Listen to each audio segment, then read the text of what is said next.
Okay, I am honored and very excited to introduce the former Prime Minister of Norway, Erna Solberg.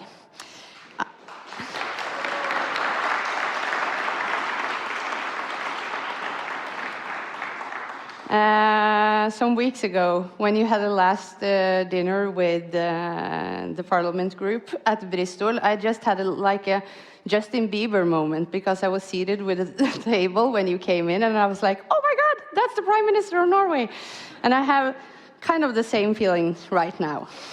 But as a leader of the Conservative Party in Norway, Solberg has moved the ongoing drug policy reform in Norway, wherein those using or possessing small quantities of illegal drugs are to be dealt with in the healthcare services rather than the criminal justice system.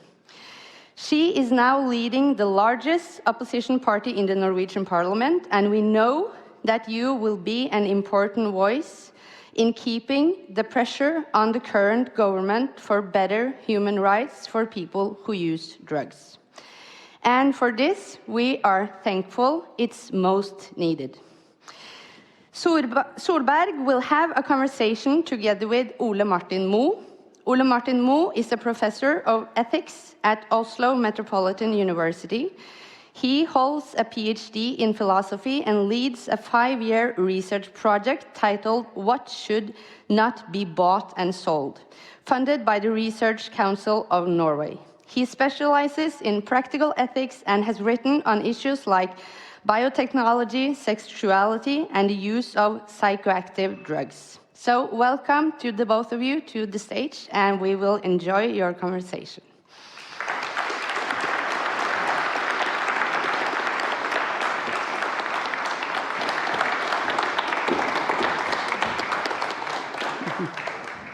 There. Thank you, and thanks to you as well for having kept our country afloat for the last 8 years. I reckon that yesterday you were at the Royal Palace, right? Yes. For the dinner. Absolutely. And I have a question. Was there served any intoxicating substance in glasses besides the food? Alcohol, yes. Yeah, it nice was. Wines, yes. Yes, it was. And this was for the members of parliament, right? And is your impression that lots of people in parliament make use of this intoxicating substance, or is it just like a tiny minority? I think there's a large majority. I think the minority is those who don't. Right. Yes. So it's a couple of, maybe a handful. Maybe a handful, yes. Maybe a handful who are not using this substance. Do you think that alcohol, which is the drug of choice there, do you think that it serves some positive purpose?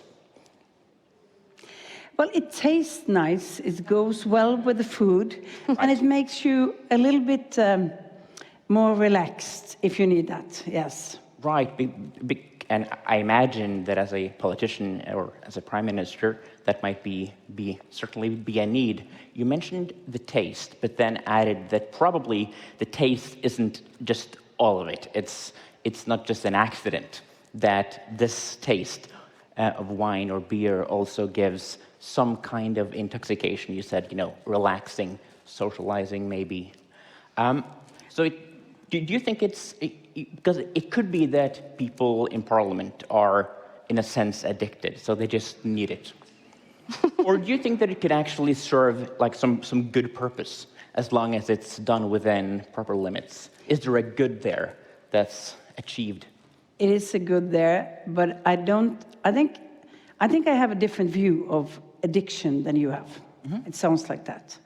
I think some people are prone to become addicted. They can become addicted of alcohol, of drugs, of gambling, of others.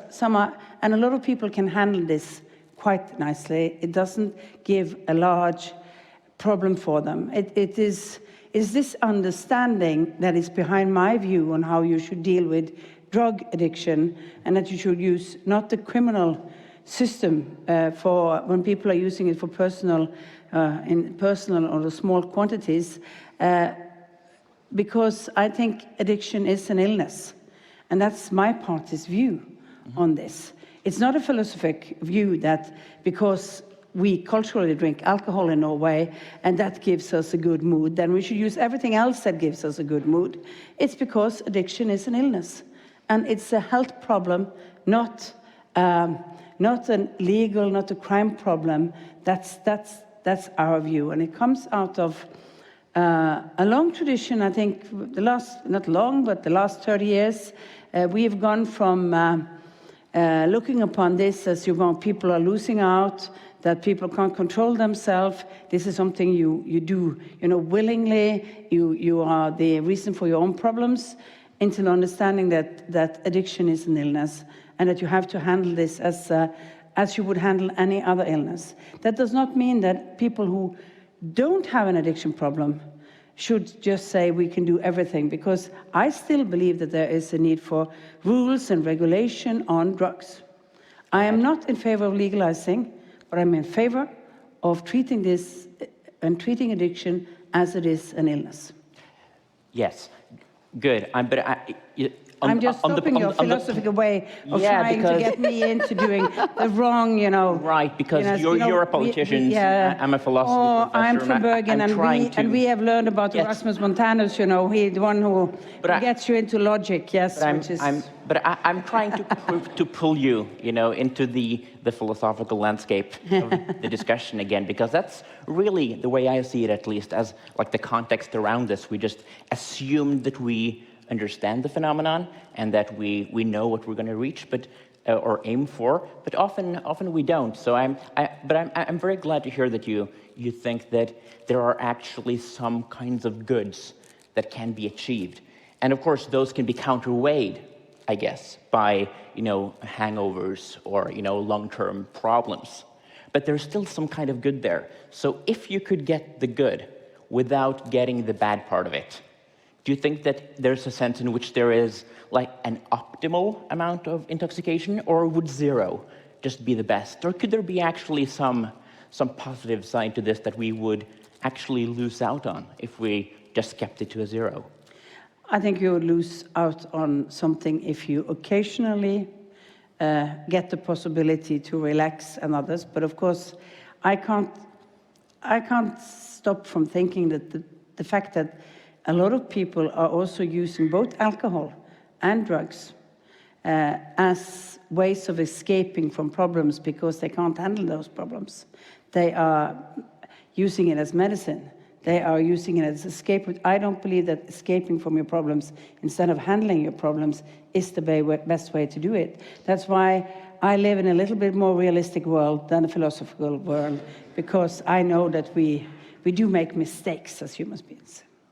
I agree that we are short-term concentrated, so we will do short-term things that benefits us, even though the long-term is bad for us. I have discovered that pattern myself. Yes. Yes. So you think that in the case of alcohol, at least, some modest use could actually serve some purpose? It could serve some good for those people. Do you think that could also, at least in theory, be the case for other types of drugs? Do you think that's an open question, or do you think alcohol is like singled out in having, at least a positive side to it? I think alcohol has that part of our culture because it's been part of our culture for as long as we have had a human culture. I mean, the Vikings did brew mjöd, some sort of beer type of drinking. You've had that as a part of our culture. That does not mean that I think it's good to introduce everything. But I also believe that psychopharma, for example, for some people is important because it helps them handle their life and their situation. But it has to be medicated, it has to be ordered by a doctor, it has to be in a system where it's controlled, because overuse is very harmful for you, and becoming addicted is extremely difficult to get out of.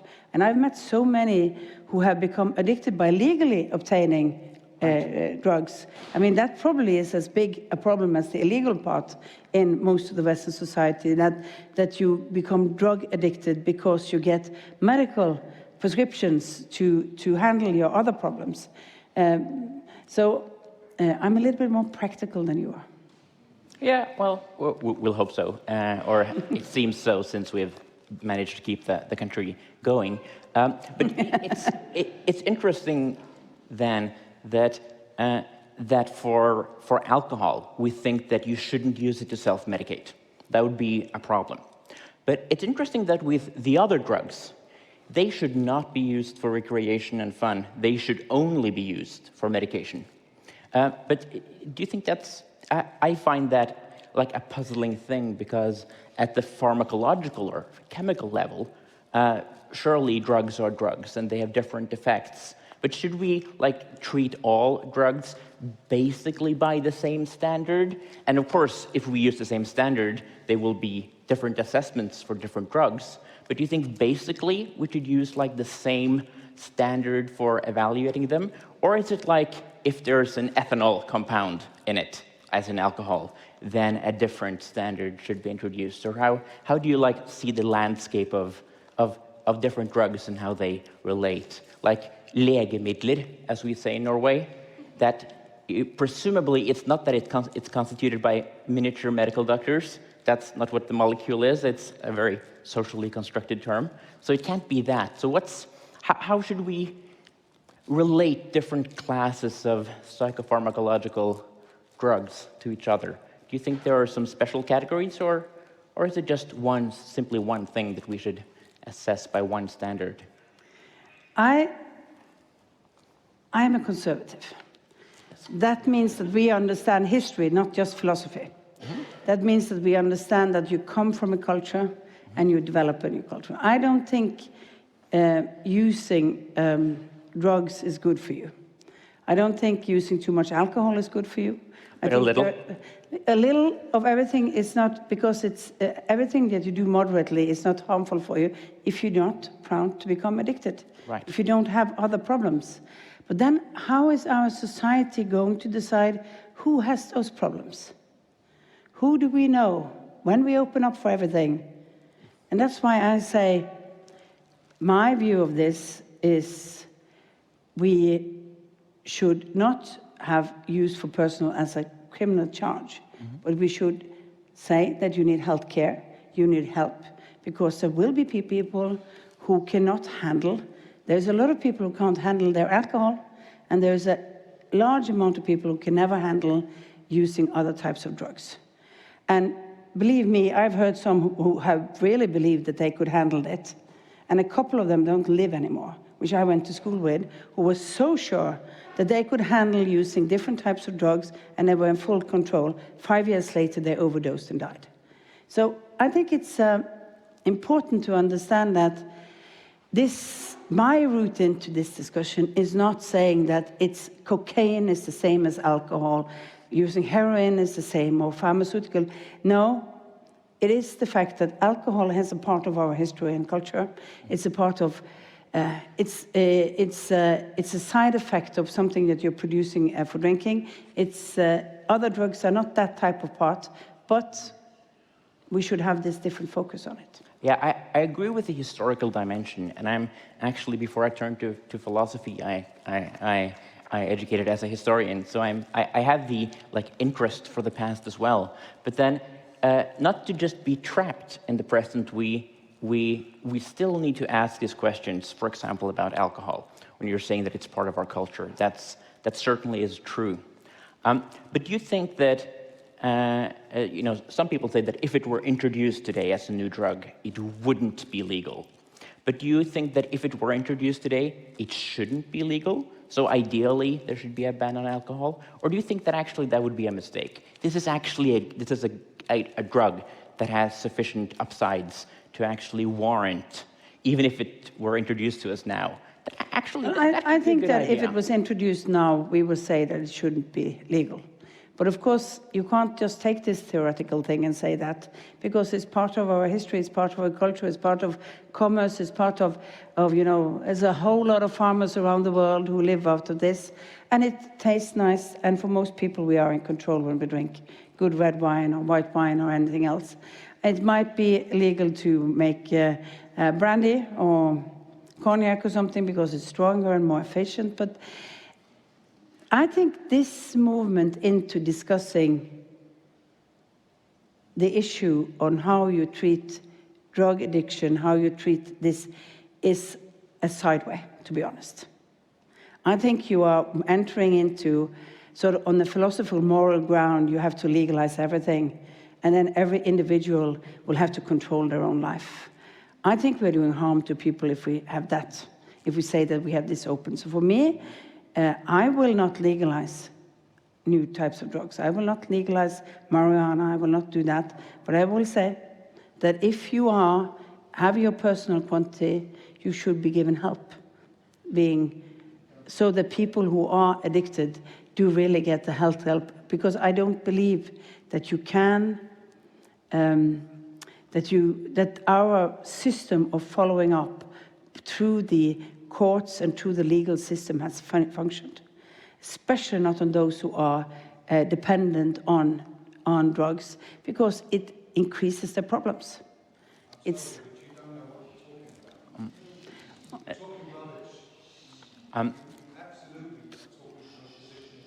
excuse me. It's not good enough. It's just not good enough. Can you please wait till afterwards? About the subject, and we will sit here and listen to what she's saying. That is just not good enough. Yeah. So you were arguing against the hardcore legalization view, which do you think that's my view? well, if you try to put this into the same context and not have the understanding of the social difference between drugs and alcohol as a part of our culture, yes. Well, I'm not in favor of just overall legalization of drugs, at least not overall accessibility of drugs, because it seems that would need to commit us to also ending prescription regulations. And I think if we just ended prescription regulations on benzodiazepines, for example, that could go very well for 2 weeks, but it would not go very well for 2 years. So some kind of restrictions we actually need, and we need, like Odysseus in the Odyssey, he tied himself to the mast not to be, drawn towards the sirens. And so we need some kind of, boundaries that we place on ourselves. So I'm hopefully not too naive in that way, but I'm trying to get you out on the thin ice. I understand what you're trying to do. Yes. It's my job.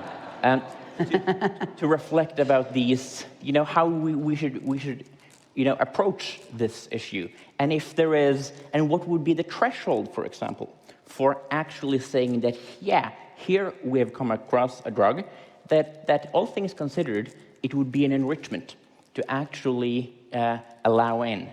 Do you think that there is any drug that could fit that purpose? Or can we just know, don't we need a criterion for that because it's impossible? Or would well, I think that there are drugs already today who have medical use that, of course, as long as it's prescribed, can be good if you have an illness and others. So there will be probably drugs in the future that discussion can come up. I see there's a lot of states who have legalized marijuana, for example. I'm not in favor of that, but on a tide wave in the future, maybe that is. But I think you also get very strong and challenging parts of this. So I think we will have, going to be interesting to see how you get the results out of those countries who have legalized more. Right. So it seems that in principle, then you're open to the view that maybe some drugs should actually be introduced. We'll have to check if the risk profile is worth it compared to the benefits that they would befall. You think we should, in a sense, then be on the lookout for potential, good drugs? No, I'm not on the lookout for new drugs. Oh. I'm on the lookout for people to handle their lives, to make sure that people don't die of overdose. But that's to people look out don't in a ruin different their sense. lives. No, I mean, this is my introduction to this issue, is in fact that debate. Does our policies today function, or does it makes it more difficult for people who are addicted? Can we do this better than we have done? And it's not introducing new things for people to enjoy themselves by. It's to make sure that we have a policy that helps people who have a problem.